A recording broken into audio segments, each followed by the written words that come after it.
सत्यानाश अधर्मी धर्म बिगाड़।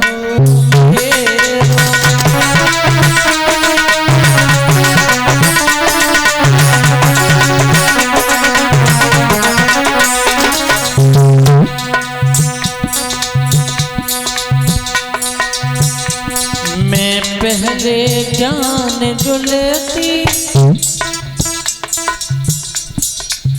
दे के श्राप भस्म कर देती।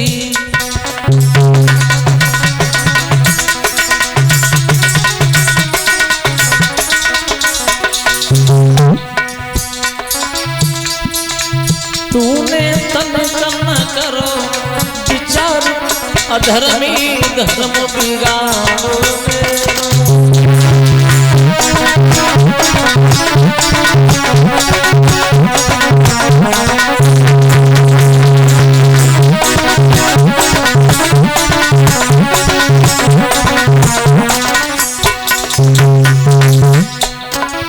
तेरो हुई जाए सत्यानाश अधर्मी धर्म बिगाड़ो।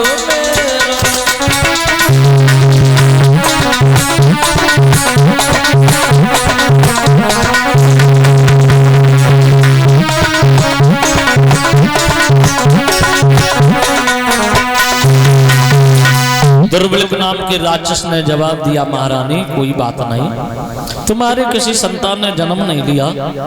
हम तुम्हें ये वचन देते हैं कि तुम्हारे घर में एक बहुत सुंदर बालक जन्म लेके आएगा।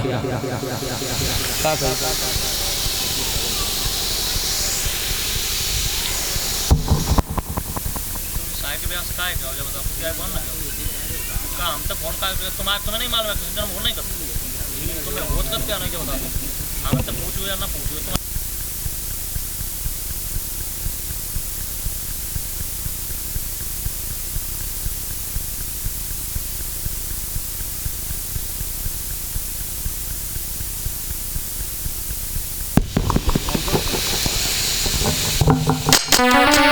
महाराज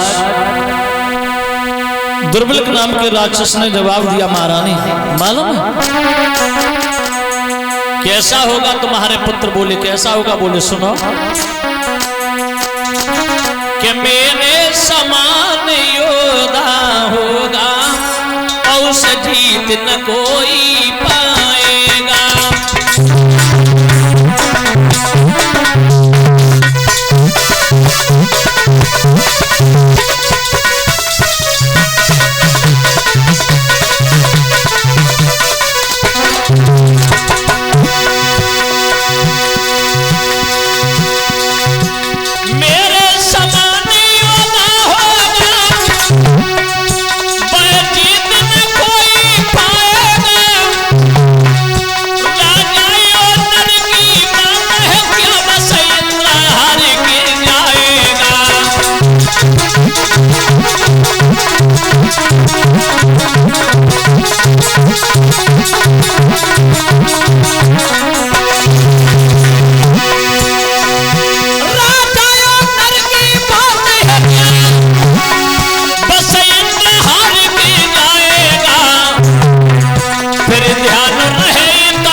महारानी हमारे समान योद्धा होगा, वह जीत न कोई पाएगा।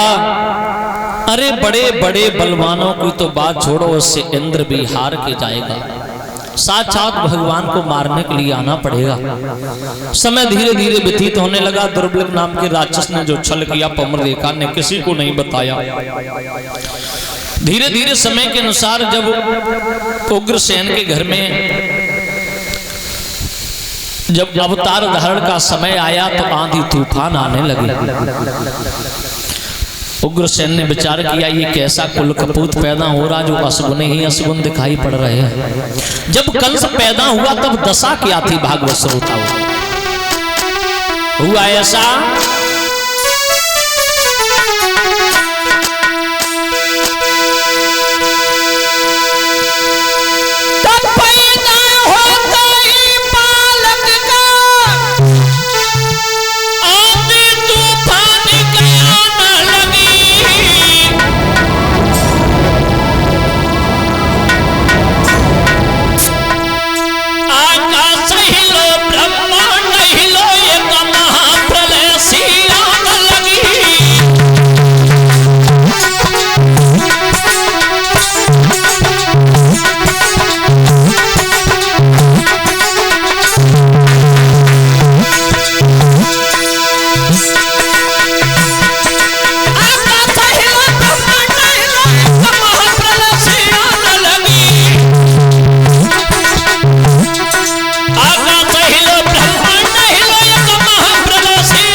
बालक के आंधी तूफान मचान लगी, ब्रह्मांड हिलो आकाश लो एक महाप्रलय सी दिखलान लगी।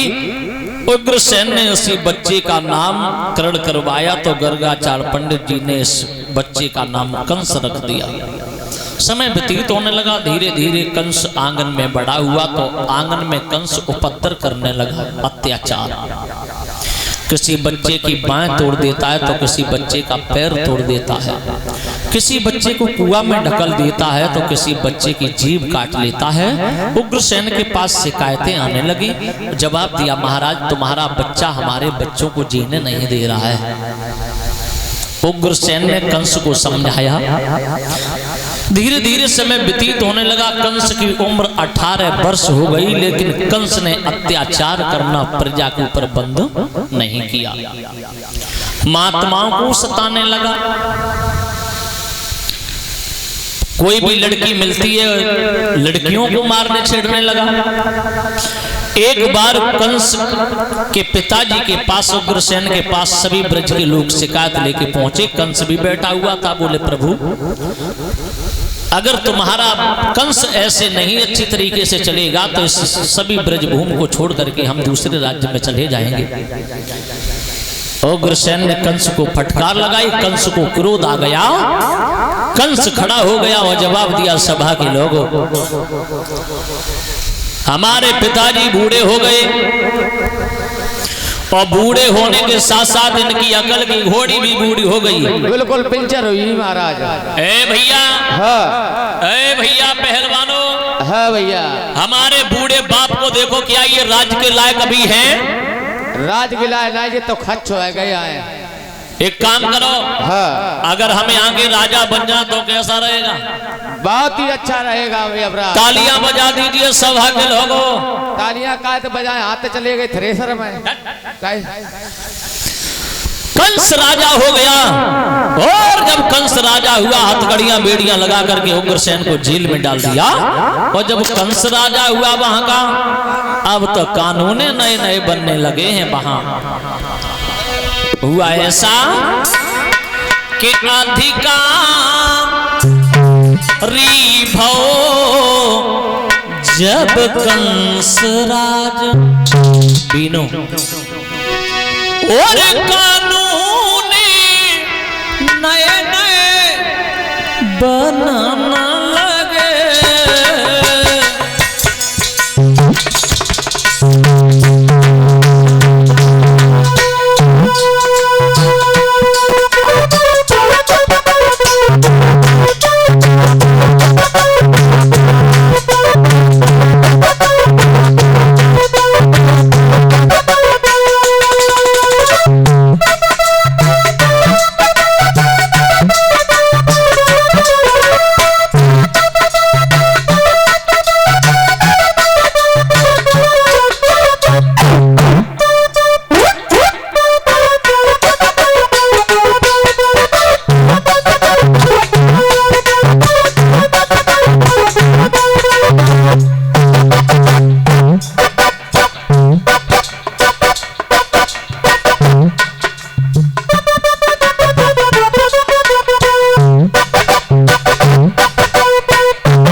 जब कंस राजा बना है तो कानून नए नए बनने लगे हैं वहां।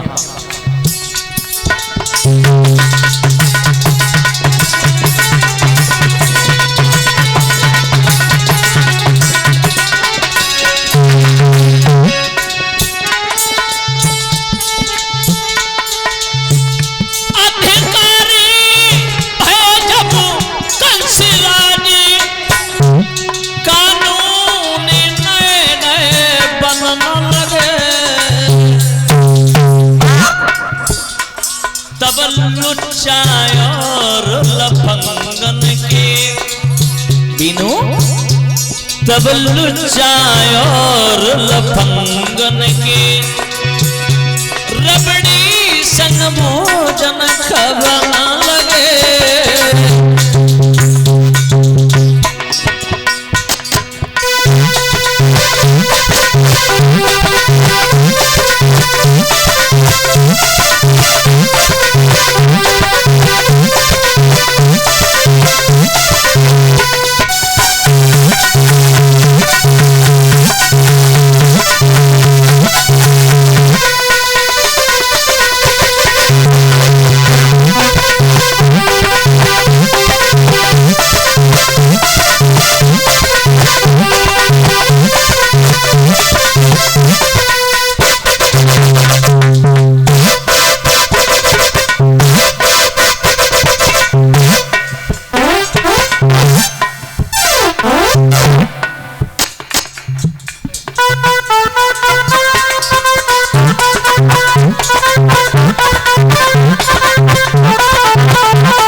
प्रमाण ये मिलता है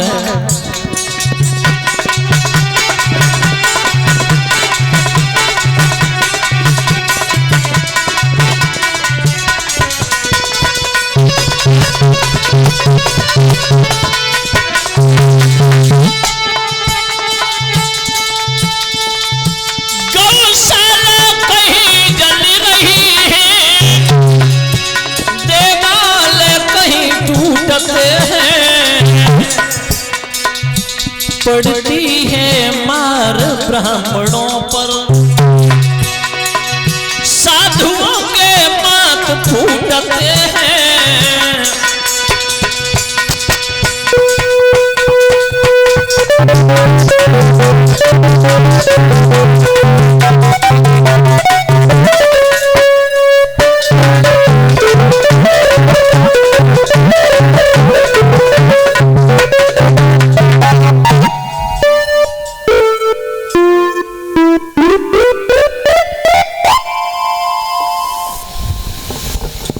भोजराज कंस जब राजा हुआ है वहां का, एक बार जवाब दिया है अपने मंत्री से, मंत्री बोला महाराज। मंत्री का खोले जंत्री। हमारी उम्र कितनी है? 13 साल ही हुए।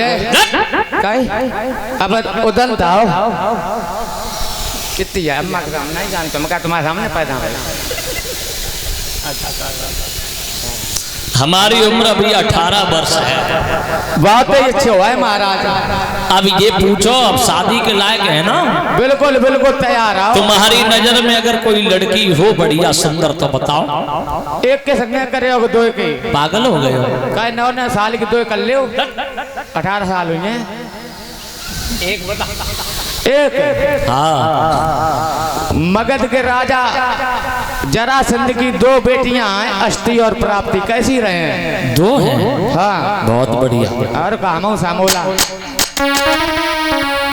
नौकर से सारा किया तो मंत्री ने बताया महाराज 2 लड़कियां हैं, अष्टि और प्राप्ति, दोनों के दोनों चंद्रवदन उजियारी, अबर घूमे लली दोनों खुआरी।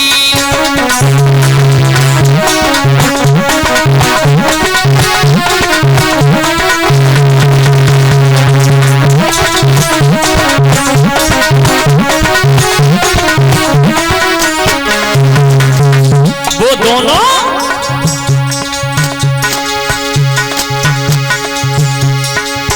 बड़ा सुंदर बदन है सुनहरा,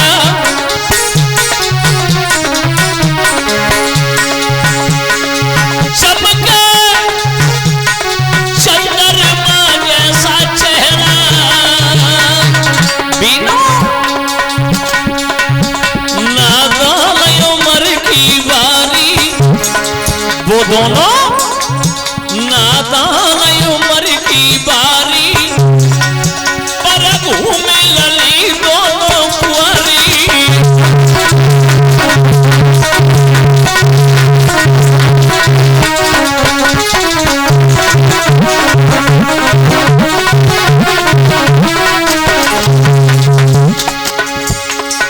दोनों चंद्र बदन उठियारी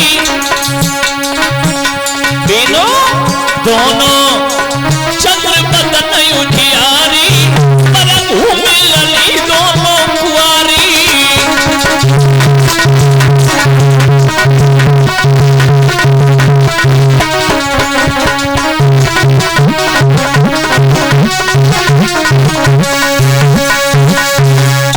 दोनों अस्थि और प्राप्ति के बारे में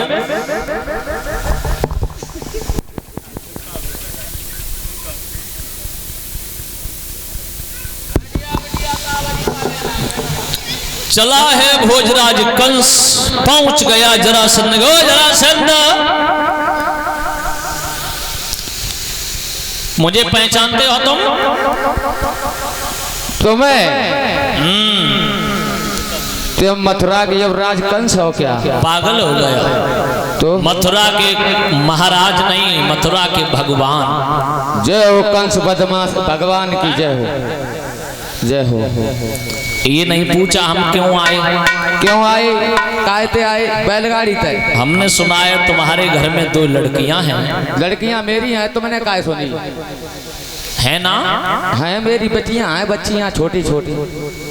इसीलिए हम सही समय पर आए हैं। काय भाई अभ्याल थोरों पैदा वही बहुत दिन हुई है। हम शादी करना चाहते हैं दोनों के साथ। शादी करे हो? पहले हमारे कुबलिया पीढ़ी साथ ही लड़ो, बहुत पटेरा खाता है ये। अब बहुत ज्यादा तो ये हाथी मेरा जो है वो खाता है क्या नाम, चाउमीन बर्गर। ये हाथी है? हाँ, सवेरे हाथी न हमारे ने वो खाई क्या नाम, बिरयानी। हाँ, बहुत बटा से बिरयानी खा। जवाब दिया। हाँ, पहले हमारे हाथी को हरा तो शादी पक्की, मारे गए तो तुम जानो। भोजराज कंस बोला बढ़ाओ अपने हाथी को, हम भी देखे तेरे हाथी में कितनी ताकत है। उधर से हाथी भागा, इधर से कंस भागा। हुआ क्या, होने वाला भी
नतीजा ये हुआ है भाइयों,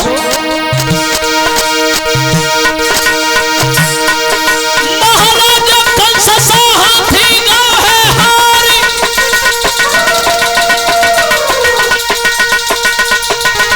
कोई मजबूर जरासंध ने दई भरिया कार है।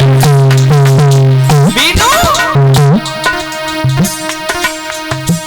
सोई बन के दुल्हन को बिटिया ससुर को चली गई है।